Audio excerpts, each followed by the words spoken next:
एक मकड़ी स्पाइडर अपना जाला बनाने उपयुक्त स्थान की तलाश में थी। वह चाहती थी कि उसका जाला ऐसे स्थान पर हो जहां ढेर सारे कीड़े मकोड़े और मक्खियां आकर फंसे। इस तरह वह मजे से खाते पीते और आराम करते अपना जीवन बिताना चाहती थी। उसे एक घर के कमरे का कोना पसंद आ गया और वह वहां जाला बनाने की तैयारी करने लगी। उसने जाला बुनना शुरू ही किया था कि वहां से गुजर रही एक बिल्ली उसे देख जोर जोर से हंसने लगी। मकड़ी ने जब बिल्ली से उसके हंसने का कारण पूछा तो बिल्ली बोली, मैं तुम्हारी बेवकूफी पर हंस रही हूँ। तुम्हें दिखाई नहीं पड़ता कि ये स्थान कितना साफ सुथरा है। यहाँ न कीड़े मकोड़े हैं न ही मक्खियाँ। तुम्हारे जाले में कौन फंसेगा। बिल्ली की बात सुनकर मकड़ी ने कमरे के उस कोने में जाला बनाने का विचार त्याग दिया और दूसरे स्थान की तलाश करने लगी। उसने घर के बरामदे से लगी एक खिड़की देखी और वह वहां जाला बुनने लगी।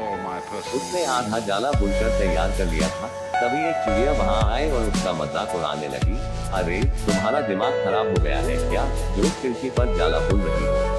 तेज हवा चलेगी और तुम्हारा जाला उड़ जाएगा। मकड़ी को चिड़िया की बात सही लगी। उसने तुरंत खिड़की पर जाला बुनना बंद किया और दूसरा स्थान ढूंढने लगी। ढूंढते ढूंढते उसकी नजर एक पुरानी अलमारी पर पड़ी।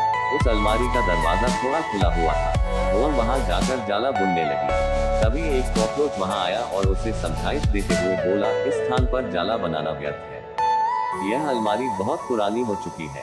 कुछ ही दिनों में इसे बेच दिया जाएगा। तुम्हारी सारी मेहनत बेकार चली जाएगी।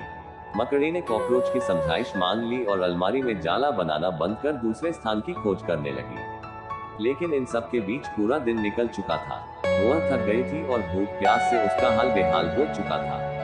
अब उसमें इतनी हिम्मत नहीं रह गई थी कि वह जाला बना सके। थक हार कर वह एक स्थान पर बैठ गई। वहीं एक चींटी भी बैठी हुई थी। थकी हारी मकड़ी को देख चींटी बोली, मैं तुम्हें सुबह से देख रही हूँ। तुम जाला बुनना शुरू करती हो और दूसरों की बातों में आकर उसे अधूरा छोड़ देती हो। जो दूसरों की बातों में आता है उसका तुम्हारे जैसा ही हाल होता है। चींटी बात सुनकर मकड़ी को अपनी गलती का एहसास हुआ और वह पछताने लगी। अक्सर ऐसा होता है कि हम नया काम शुरू करते हैं और नकारात्मक मानसिकता के लोग आकर हमें हतोत्साहित करने लगते हैं। वे भविष्य की परेशानियां और समस्याएं गिनाकर हमारा हौसला तोड़ने की कोशिश करते हैं। कई बार हम उनकी बातों में आकर अपना काम उस स्थिति में छोड़ देते हैं जब वह पूरा होने की कगार पर होता है और बाद में समय निकल जाने पर हम पछताते रह जाते हैं।